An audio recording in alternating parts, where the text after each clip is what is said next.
الحمد لله رب العالمين والصلاة والسلام على أشرف الأنبياء والمرسلين سيدنا محمد وعلى آله وصحبه أجمعين أما بعد السلام عليكم ورحمة الله وبركاته.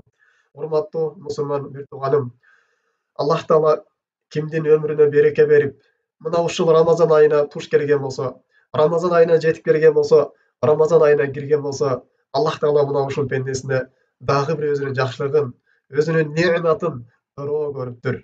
Дагы ушул пендем береке болгон айдан пайдаланып, анын соопторуна эргешип калсын деп, Аллах Таала дагы бир ушул пендесине мүмкүнчүлүк бериптир.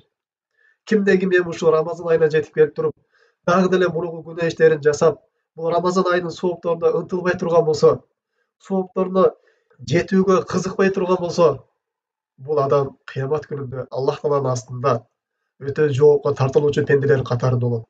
Кыямат күнүндө өтө бир катуу өкүнүчкө кабыл турган инсандар катарында болуп калат.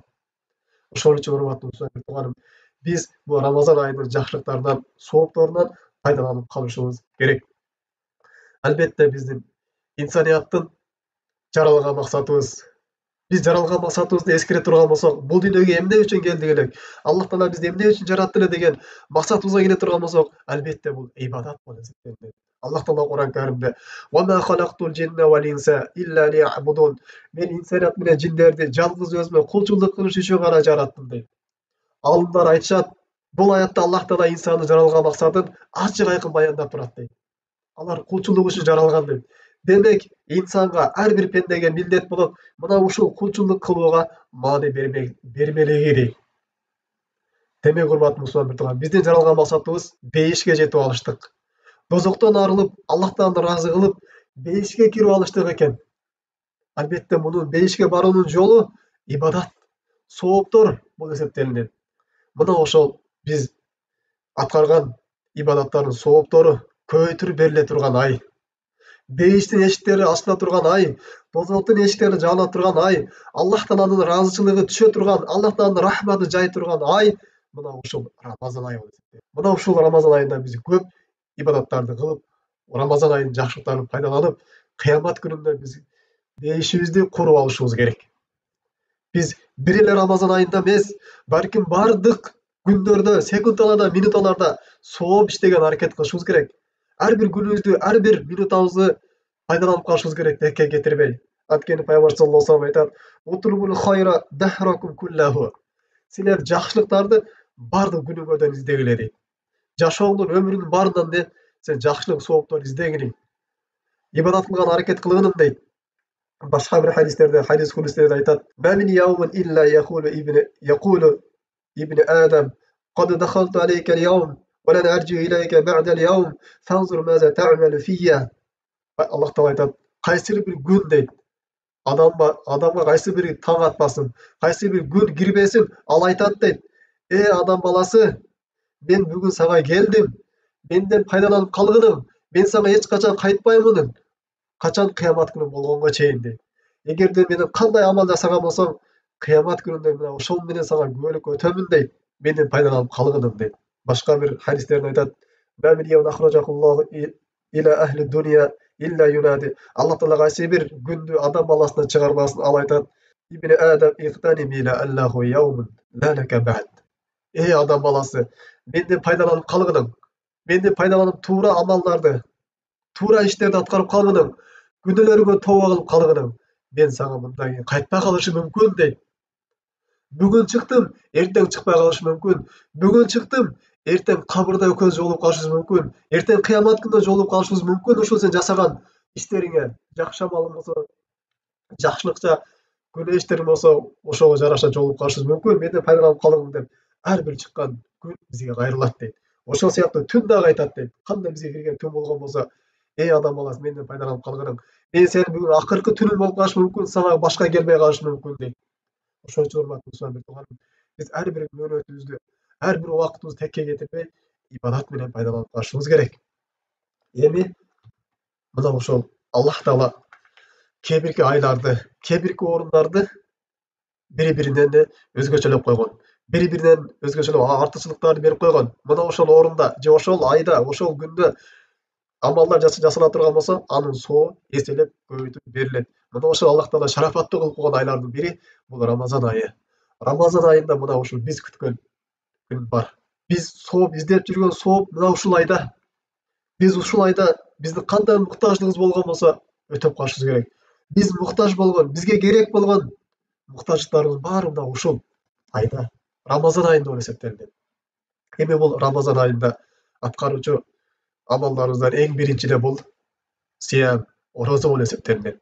Бүгүн мына ошол орозонун сооптуулугу боюнча, анын артыкчылыгы боюнча кыскача токтолуп өтөбүз.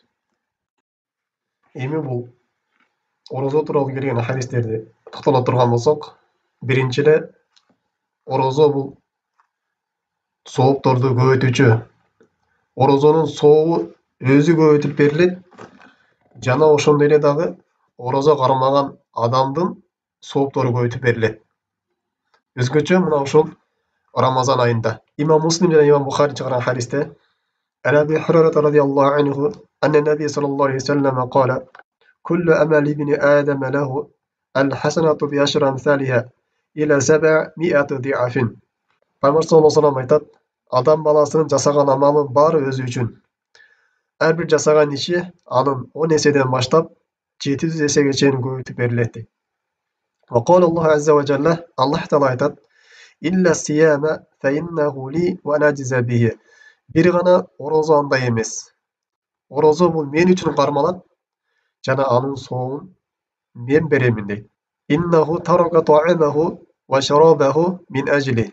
Анткени ал жеген тамагын, ичкен суусун мен үчүн таштайт.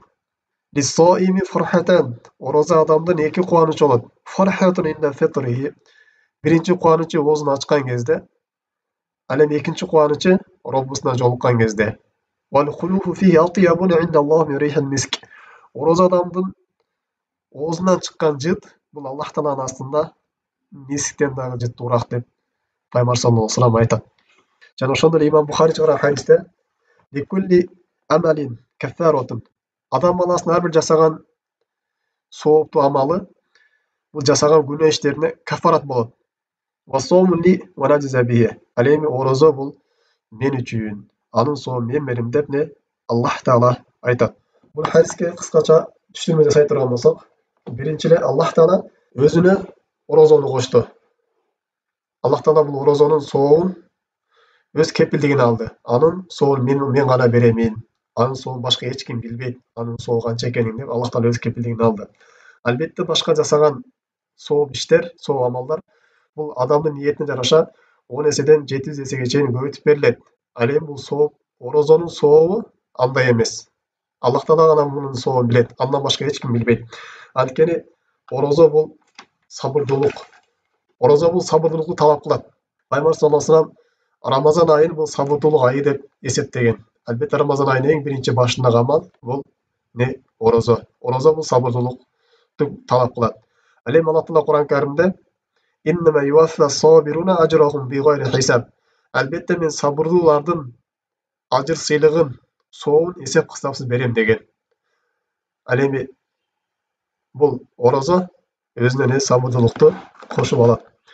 Ал эми сабырдуулук бул шариятыбызда 3 түрдө болот. Бизге белгилүү болгондой эле, биринчи Аллах таалага таат ибадат кылууда сабырдуу болуштук. Экинчиси Аллах тааланын арам болгон күнөө иштеринен алыс болууда сабырдуу болуштук. Үчүнчүсү Аллах тааланын тагдырына сабырдуу болуштук. Башка келген ар кандай мусибаттарга, кыйынчылыктарга сабырдуу болуштук. Ал эми орозо болсо мына ушул сабырдын 3 түрүн тең талап кылат. Биринчиси бул орозо Аллах таалага таат ибадат кылыштык.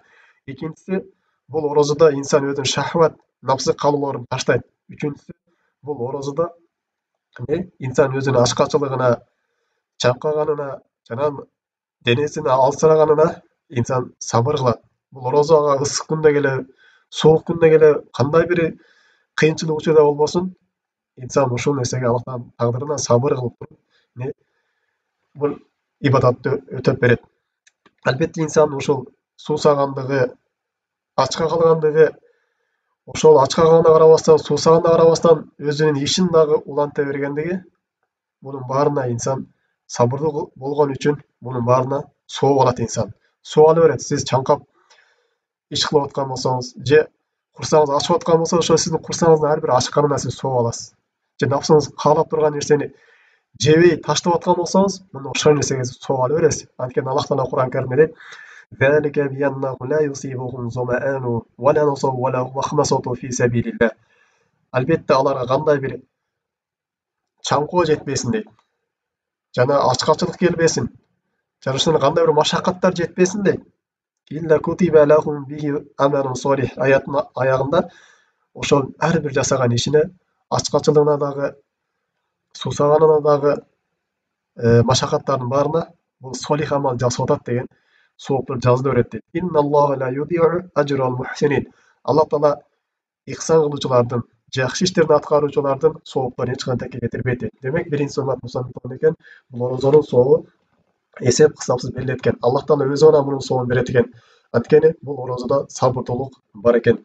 Жана ошону дагы урмат мусулман дагы биле турган нерсе, бул амалдардын сооптору көбөйтүп бериле турган себептер бар. Ошол себептердин бири биз жогоруда айтып өткөндөй эле, бул биринчиси макан. Кайсы бир орунда амал жасала турган болсо, Аллах Таала ошол орунду шарафаттуу кылып койгон. Мына ошол жерде амал жасала турган болсо, анын сообу көбөйтүп берилет. Бул макан не Масжидил Харам. Меккедеги Масжидил Харамда жасалган амалдын сообу бул 100.000 эсе көбөйтүп берилет. Ал эми Пайгамбар саллаллаху алейхи мешитинде, Мадинадагы мешитте жасалган амал бул не 1000 эсеге көбөйтүп берилет. Ал эми Масжидил Аксада жасалган амал бул 500 эсеге көбөйтүп берилет. Эми урматтуу мусулман, кимде-ким ошол Масжидил Харамга барып туруп бир рекет намаз окуй турган болсо, ал не 100.000 рекет намаз окуду деген соопко жазылат. Ким ошол Масжидил Харамга барып туруп бир тасбих айта турган болсо, 100.000 тасбих айтты деген соо жазылат. Кандай амал жасалган болсо, ошончолук амал 100.000 эсеге ошол нерсе көбөйтүп берилет. Бул Масжидил Харамдын фазилети. Бул ошо Маккада. Ошол үчүн умрага барган кезде, ошол жака барып калган кезде ошол Масжидил Харамда көп ибадаттарды кылып калыш керек. Тахажжуттарды окуп калыш керек. Садакаларды берип калыш керек. Сиз бир сом садака берген болсо, сиз 100.000 садака берди деген соогуна жетесиз. Мына ошол сыяктуу дагы Масжидил Харамга барып туруп орозо кармай турган болсо, ошол жерде ал 100.000 эсеге ошол кармаган орозосу көбөйтүп берилет. Экинчи дагы сооптордун көбөйтүп берилүү себептеринен бул убакыт, заман. Аллах Таала керки убакыттар ушундай фазилет кылып койгон. Мисалы үчүн Рамазан айы, Зулхижаны алдыңкы 10 айы. Мына ушул айларда жасалган сооптор көбөйтүп берилет. Рамазан айында өзгөчө, мына биз Рамазан айында турабыз. Бул айда жасалган сооптор башка айларга караганда көбөйтүлүп берилет. Керки хадистерде айтылат: "Мен татавва фиhi bi khaslatin min khisal khayrin kemen adda faridatan fi ma siwaha." Кимдеги ушул Рамазан айына келген кезде бир нафил ибадатка турган болсо, ал фарыз ибадатты өтөдү дегендин сообу берилет. Албетте нафил менен фарыздын экөөнүн сообу башка-башка. Фарыз бул жогору турат. Фарыздын сообу көп, ал эми нафилдин сообу азыраак. Кимдеги бир нафил ибадат аткарган болсо дейт, кандай түрү болбосун жакшылыктын, нафил садакат болсун, намаз болсун, кандай бир нафил амал аткарган болсо, мунун фарыз амал аткарды деген сооп жазылат дейт. Омарадда фихи фаридатан каман адда сабиина фаридатан фи ма сиваху. Ал эми ким ошо Рамазан айында бир фарыз амал өтөй турган болсо, ал 70 эсеге ошол фарыз 70 фарызды аткарды дегендин сообу берилет дейт. Бул Рамазан айынын фазилеттүүлүгү. Жана ошону Пайгамбар саллаллаху алейхи айткан: "Умратун фи Рамазан та'дилу хajjatan." Рамазан айында жасалган умра бул кичинекей хаж. Хажылыктын сообу берилет ушул адамга дейт. Ким Рамазан айында умрага турган болсо, бул ажылык өтөдү дегендин сообу берилет дейт. Мына ушул сыяктуу эле дагы ошо Рамазан айында ким нафил ибадат аткарган болсо, ал фарыздын өтөдү дегендин сообу жазылат. Ким нафил ибадат аткарган болсо, анын сооптору көбөйтүлүп берилет. Жана Пайгамбар саллаллаху алейхи айтат: "Ким Рамазан айында хажы кылган болсо, ал мен менен умара кылган болсо, ал мен менен хажы кылгандай соопко ээ болот" деп айтат. Жана ошондой Пайгамбар башка хадистеринде: "Инна амалу саимин мудаафун." Албетте орозо адамдын сообу көбөйтүп берилет дейт. Орозо адамдын сообу көбөйтүп берилет дейт. Орозо адам садака берген болсо дагы садакасы сообу көбөйтүп берилет. Орозо адам тасбих айткан болсо, истигфар айткан болсо, мунун сообу баары көбөйтүлүп берилет. Ошон үчүн бизден бурукку алымдар айтат: алар Рамазан айы келген кезде көп нафахат кылчы дейт, көп садакат кылчы дейт. Ороз адамдардын орозосун ачтырчу, жетим жесирлерге тамак берчү, аларга кийим кече берчү, садакаларды кылып турчу дейт. Анткени ороз адамдын соогу көбөйтүп берилет экен, аларны билет эле дейт. Жана айтчу дейт: "Кана факату фи сабилиллахи ва тасбихатун фиhi afdalu min alfi tasbihatin fi ghayrihi." Рамазан айында жасалган бир садакат, же ороз адамдын кылган бир садакасы, жанагы кылган бир тасбихи ал 1000 эседен жакшыраак деп бул айтчу экен да. Жана ошондой кала ан-Нахаи рахимахуллах: "Сомун яум мин Рамазан afdalu min alfi яумин." Рамазан айында кармалган бир орозо дейт, башка айларга караганда ал 1000 эсеге көбөйтүп берилет дейт. Жана бул айда айтылган бир тасбих башка айларга караганда 1000 эсе көбөйтүп берилет. Бул айда окулган бир рекет намазын башка айларга салыштырганда 1000 эсеге көбөйтүп берилет дейт. Ушул сыяктуу бул айда кандай гана амал жасалбасын, мунун соогу эмне болот? Көбөйтүлүп бериле берет. Демек биз бул айда орозо болуп туруп, башка орозо менен биргеликте дагы башка солих амалдарды жасаганы аракет кылышыбыз керек. Жана дагы Пайгамбар саллаллаху алейхи бул хадисте айткандай эле, ал жемелигин, ичмелигин мен үчүн таштайт дейт да. Албетте шариятта ушундай эреже бар: "Жазау мижинси амалихи." Ким кандай жакшы иш кылган болсо, муну ошондой сооп эргешет дейт. Ал эми ким бул дүйнөдө жемелигин, ичмелигин жана өзүнүн адал болгон аялын Аллах Таала үчүн таштай турган болсо, кыямат күнү Аллах Таала буга мына ушундай сооптарды берет. Пайгамбар хадисте айткандай: "Иннека ла тадъа шай'ан иттаqa Аллах илля атака Аллах хайра минху." Сен кандай бир нерсени Аллах Таала үчүн таштай турган болсоң, Аллах Тааладан коркуп ошол ишти кылбай турган болсоң, Аллах Таала мына ошол нерседен сага жакшырагын берет дейт да. Ким Аллах Таала үчүн өзүнүн жемелигин, ичмелигин таштай турган болсо, Аллах Таала кыямат күнүндө ага мындан жакшыраак ичимдик берет, мындан жакшыраак тамак берет, мындан жакшыраак ага кыямат күнүндө өзүнүн шахватын кандыра турган хуррайн деген хур кыздарын берет. Аллах Таала Кур'ан Каримде айткандай: "Кулу вашрабу ханиан бима аслафтум фил айямил халия." Кыямат күнү барган кезде бейишилерден айтылат: "Жегиле, ичкиле, силерге ушундай ичимдигиңер жагымдуу болсун. Мунун баары силер тиги дүйнөдө кылган жакшы амалыңар үчүн, тиги дүйнөдө силерге кыйналып жасаган амалыңар үчүн мына ушундай силер ичкиле, жегиле" деп Аллах Таала кыямат күнү буларга не кылат дейт? Ушундай бейиштин сууларынан, бейиштин тамактарынан жедирет дейт. Жана ошондой эле Пайгамбар хадистен келгендей, ороз адамдарга өзүнчө бир бейиш болот. Ал бейиштин аты Райян. Ал бейишке ороз адамдардан башка эч ким кирбейт деген да. Анткени бул Райян деген чаңкоону кандыруу деген. Бул дүйнөдө чаңкап ачка калып орозо кармады, Аллах Таала эми ошону Райян чаңкоону кандыра турган ушундай бейишке киргизет. Ал бейиш башка эч кимге берилбейт дейт да. Ким кандай жакшы иш кылган болсо, анын соогу мына ошондой деп берилет. Ошондой эле кимде бул дүйнөдө орозосун Аллах үчүн кармаган болсо, Аллахтын жүзүн каалап кармай турган болсо, Аллах Таала кыямат күнүндө өзүнүн жүзүн ушу орозо адамдарга көргөзөт. Кыямат күнүндө бул адамдардын ооздору жыттан турат. Бул дүйнөдө да жыттан турат. Кыямат күнү барганда бул адамдардын ооздарынан тасбих, тахлилдер айтылып, Аллах Таала булар ыраазы боло турган бир сөздөрдү айтырмалыкка, алар ыраазы боло турган сөздөрдү сүйлөмөлүккө Аллах Таала кыямат күнү буларга тафик жаза сыйлыгын берет. Жана урматтуу устазым тууганым, дагы бир эскерткичи нерсе: орозо кармаган кезде бул сөзсүз түрдө инсан жемеликтен, ичмеликтен тыйылып эмес, балким инсан Аллах Таала арам кылган иштерден дагы тыйылыш керек.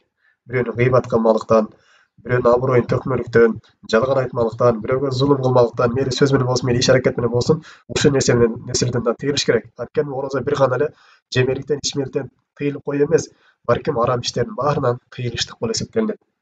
Анткени Пайгамбар саллаллаху алейхи айткандай: "Мен лам яда кавла зур ва амал бихи фалайса лиллахи хажатун фи ан яда туама ва шараба." Кимде ким орозо болуп туруп, жегенин, ичкенин таштап туруп, бирок жаман амалын, күнөөкөр сөздөрүн таштабай турган болсо, Аллах Тааланын жемелигин таштамалыкка же ичмелигин таштамалыкка муктаж эмес дейт да. Ошон үчүн Пайгамбар айткандай: "Лайса союмун мени туама шараб иннама сияму минал лаги ва вафас." Орозо бул бир гана эле жемеликти, ичмеликти таштамалыктан болбойт, балким чыныгы орозо бул лагу ар кандай жаман сөздөрдөн алыс болуу, жана рофас ар кандай уят сөздөрдөн алыс болуудан болот деп Пайгамбар саллаллаху алейхи айткан. Демек биз дагы маани бере турган нерсе бул бир эле тамак аштан эмес, ар кандай күнөө иштерден дагы тыйылышыбыз керек. Кээ бирки алымдарыбыз айтат: "Ахвану сияму тарку шараб ва таам." Эң жеңил орозо дейт, бул жемеликти, ичмеликти гана таштап коюштук дейт да. Ал эми чыныгы орозо бул ар кандай күнөө иштерден тыйылуу. жалгандан сүйлөөнү, бирөөгө зулум кылууду, бирөөнү сөгүүдөн кайтыштык. Ал дене менен болсун же сөз менен болсун бирөөгө зыян бергенине ташташтык. Ошон үчүн кээ бир сахабалар айтат: "Ида сумта фальясум самак ва басарак ва лисанак ан al-kazib wal maharim wa da'az al-jari وليكن عليك يقارن سكينة يوم صومك ولا تجعل يومك صومك كيوم فطرك سواء." Айтчат, эгер сен ораза кармай турган болсоң, сенин кулагың ораза кармасын дейт. Жаман сөздөрдү укпасын дейт. Жана көзүң дагы ораза кармасын. Жаман нерселерге көзүңдү салбагын, көзүңдү сактагын дейт. Тилиң дагы ораза кармасын. Ар кандай жалгандардан жана алган арам иштерден. Тилиң менен бирөөнү гыйбат кылба, бирөөнү сөкпө, бирөөнү абыройун төкпө, ошо жаман сөздөрдү айтпа дейт. Вада адал жар, жана кошунага зыян берүүнү ташта дейт. Жана эгер ораза кылып турган болсоң, сен бейкор, кичпейил болгонуң дейт. Жана ораза күнүңдү сен башка ораза ачык күндөрүңө салыштырбаган, ораза күнүңдү башкача өткөргөн дейт. Мына ушундай күнөө иштен дагы жана тамак аш жемектен да сен тыйылгын дейт. Демек, кыскача жыйынтык бул орозонун соо өйүтүп берилет экен. Орозо ибадаттын өзү дагы, орозо кармаган адамдын дагы соо көйүтүп берилет экен. Өзгөчө мына Рамазан айында дагы сооптор көйүтүлүп берилет. Демек, орозо адам Рамазан айында да өзгөчө дагы башка сооп иштерди жасаганга аракет кылыш керек, тырышыш керек. Жана ошондой дагы бул орозо бул күнөөлөргө кафарат болот. Биз жогоруда айтып өткөндөй эле бул жасаган күнөөлөргө кафарат. Сиздин күнөөлөрүңүз кечирилүүсүнө бул орозо себеп болот. Жана ошондой эле дагы бул орозо адамга периштелер аларга истигфар айтып турат дейт. Алардын жасаган күнөөлөрүнө Аллах Тааладан кечирим сурап турушат дейт. Жана мындан дагы башка орозо тууралуу келген хадистер, анын фазилети тууралуу келген хадистер аябай көп. Бүгүн мына ушул нерсе менен чектелебиз. Аллах Таала баарыбызга ушул орозону Аллах Таала өзү каалагандай орозо кармалганга тавфик берсин. Жана кыямат күнүндө муну ажыр сыйлыгын бизге көргөзсүн. Субханакаллахумма бихамдик, ашхаду ан ла иляха илля анта, астагфирука ва атубу илейк.